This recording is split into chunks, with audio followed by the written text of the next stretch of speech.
My name is John S Butler.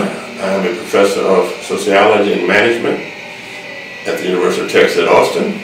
I've been here since 1974. I am the director of the IC2 Institute here on campus, which is an interdisciplinary institute, and I'm head of the Herb Kelleher Center in the McCombs School of Business.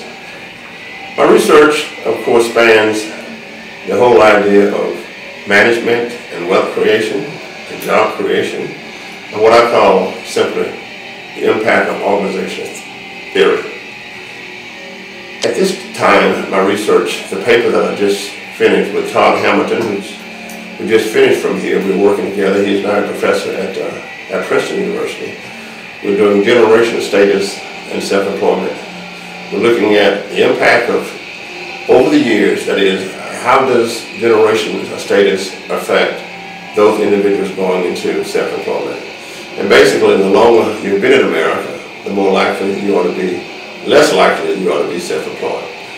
So therefore, that brand of research goes along with my research on self-employment. My latest books is on Mexican American entrepreneurship and American story. I also have a book on entrepreneurship and self-help among Black Americans. The book last year was on ecosystems and looking at how to create wealth. And I also have a book on university ecosystems. Right now, I'm really deep into what we call social physics. One of the great things about the economy that we live in is the connectivity. So I think that the theory of sociology is at the center of everything. That is, the internet has made it possible for us to return to the great ideas of our founders, August Comte, and talk about social physics, and that is, you don't think about the psychological things of individuals. You think about how people are bounded by social networks, and those social networks help to explain human behavior. Well, at this time, I'm locked in applying that concept to self-employment and wealth creation. As the director of IC2, we create lots of enterprises. We've created over 300 enterprises. I've raised $750 million for startups. The study of all of that is very, very sociological. So we're looking at how the networking itself can be done through time and space. In the old days, when Austin was first done, of course, a lot of the research was on the technopolis. That is, the city itself is just a way to communicate. But what happens when you can communicate instantly? Well, August Comte said the great thing about modeling sociology, if you will, is that it's very, very similar to physics. That is, physics cannot see gravity, but it has impact.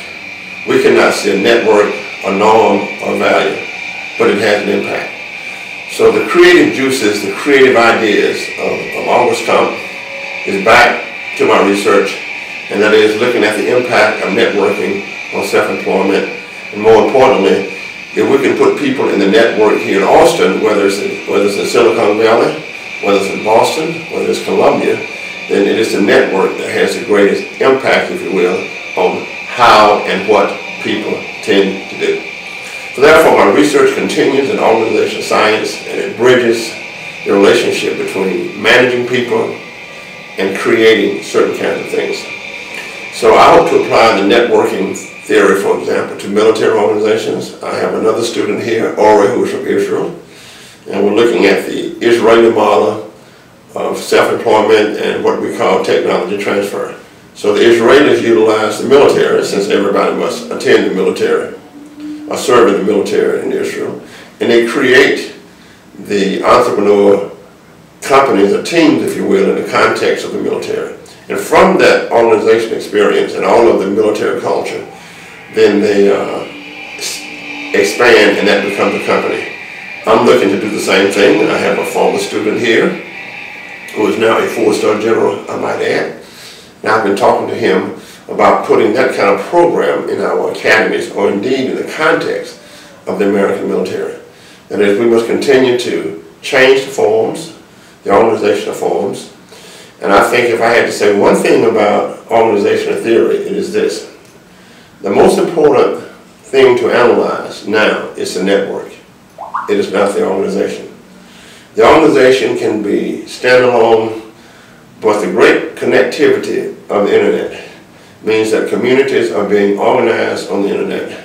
People are getting married on the internet. Companies are being formed on the internet. Companies are being downsized on the internet. And the question is, what does it do to labor? Well, what happens is that labor becomes more individualized and individual firms becomes more flexible. That can be true of religious institutions online. It is certainly true of the online universities. And it's certainly true of many of our American enterprises, such as Cisco Systems, which is all online. So the research is exciting. I work with people in management. I work with people in sociology, and now I'm working with people in physics as we look at what I call social physics and how it impacts networking.